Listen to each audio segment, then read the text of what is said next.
ಹೋಗಬಾರ್ದ. ಯಾಕೆ ಹೋಗಬಾರ್ದಂದ್ರೆ ಭಾಳ ಅಂದ್ರೆ ನಿಮಗೆ ಉಣಿಸ್ತಾರ ತಿನ್ನಿಸ್ತಾರ. ಒಂದು ಕಡೆ ಘಟನೆ ನಡೆದಿತ್ತು, ಸಣ್ಣದೊಂದು ಹೇಳ್ತೀನಿ. ಅವಾಗ ಕರೆದ್ರು, ಮೊದಲು ಒಂದು 4 ದಿವಸ ಊಟ ಮಾಡಿಸಿರು, ಆಮೇಲೆ ಕುಡಿಸ್ತಿದ್ರು, ಊಟ ಮಾಡಿಸ್ತಿದ್ರು, ರುಚಿ ಹೆಚ್ಚು. ಮುಂದೆ ಬಾರೋ ದೋಸ್ತ ದಾಬಾಕ್ಕೆ ಊಟಕ್ಕೆ ಹೋಗೋಣ ಅಂದರು. ದಾಬಾಕ್ಕೆ ಊಟಕ್ಕೆ ಕರ್ಕೊಂಡು ಹೋದರು. ಊಟಕ್ಕೆ ಕರ್ಕೊಂಡೋಗಿ ಊಟ ಮಾಡಿಸಿದ್ರು, ತಿನ್ನಿಸಿದ್ರು. ಮತ್ತು ಅದರ ಮತ್ತೆ ಏರಿತು. ಏರಿದ ಮೇಲೆ ದೋಸ್ತ ತಿನ್ನಿಸಿದ್ದ ಉಣಿಸಿದ್ದ ಅವಾಗ ದೊಡ್ಡ ಪುಣ್ಯ ಆಗಿತ್ತು.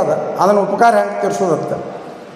ಅವ್ರು 4 ಮಂದಿ ಇದ್ದಿರಲ್ಲ, ಅವ್ರು 4 ಮಂದಿ ತಿನ್ನಿಸಿದವ್ರು ಉಣಿಸಿದವ್ರು, ದೋಸ್ತ ಇಲ್ಲೇ ಒಬ್ಬನ ಮುಗಿಸೋದೈತಿ ಮತ್ತು ಹೋಗೋಣ ಬಾ ಅಂದ್ರೆ ನಡಿಲ್ಲ ದೋಸ್ತ ನಾವು ನಿಷೇಧಾಗ ಕರ್ಕೊಂಡು ಹೋಗಿ ಅವನು ಮುಗಿಸಿದ ಮೇಲತ್ತ ಮನೆಗೆ ಹೋದರು. ಮನೆಗೆ ಹೋದ್ಮೇಲತ್ತ ಯಾವಾಗ ಎಲ್ಲಿ ಏನು ಐತೆ ಅನ್ನೋದು ನಮ್ಮದು ಇರತ್ತೈತಲ್ಲ ಕಂಪ್ನಿ. ಆಮೇಲೆ ಹಾದೆವು, ಎಲ್ಲರನ್ನೂ ಹಿಡ್ಕೊಂಡ ಮೇಲೆ ಎಲ್ಲಿ ಹೆಂಗೆ ಏನು ಆಯ್ತು ಅಂತೇಳಿ ವಿಚಾರದಾಗ 4 ದಿವಸ ರೀ ಸಾಹೇಬ್ರ, 4 ದಿವಸ ತಿನ್ನಿಸಿದ್ರು, ಉಣಿಸಿದ್ರು, ಕುಡಿಸಿದ್ರು. ಆದರೆ ನನಗೆ ನಿಷೇಧಾಗ ಗೊತ್ತಾಗಲಿಲ್ಲ. ಹಿಂಗೆ ಮಾಡಕ್ಕೆ ಹಚ್ಚಿದ್ರು ಅಂದಮೇಲೆ ಮುಂದೆ ಅವ್ರನ್ನ ಎತ್ಕೊಂಡು ಹೋದಿ ಹಿಂದಲ್ಗೆ ಹಾಕಿ ಓದಿ ಇಟ್ಟು ಬಂದೀವಿ. ಅಂದ್ರೆ ಮನುಷ್ಯ ಅದಕ್ಕೆ ಸತ್ಸಂಗದೊಳಗೆ ಭಾಳ ಶಕ್ತಿ ಐತಿ. ನಿಮ್ಮ ಆತ್ಮಜ್ಞಾನ ವೃದ್ಧಿ ಆಗ್ತೈತಿ. ಪರಮಾತ್ಮನ ನಿರಂತರ ಸೇವೆಯನ್ನು ಮಾಡ್ತೀರಿ ನೀವು.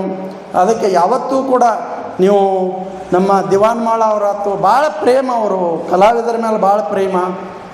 ಆಮೇಲೆ ಯಾವತ್ತೂ ಇಂಥ ಕಾರ್ಯಕ್ರಮವನ್ನು ಶಿವಯೋಗಿಗಳ ಸೇವಾದೊಳಗೆ ತಾವೆಲ್ಲರೂ ಇರ್ತೀರಿ.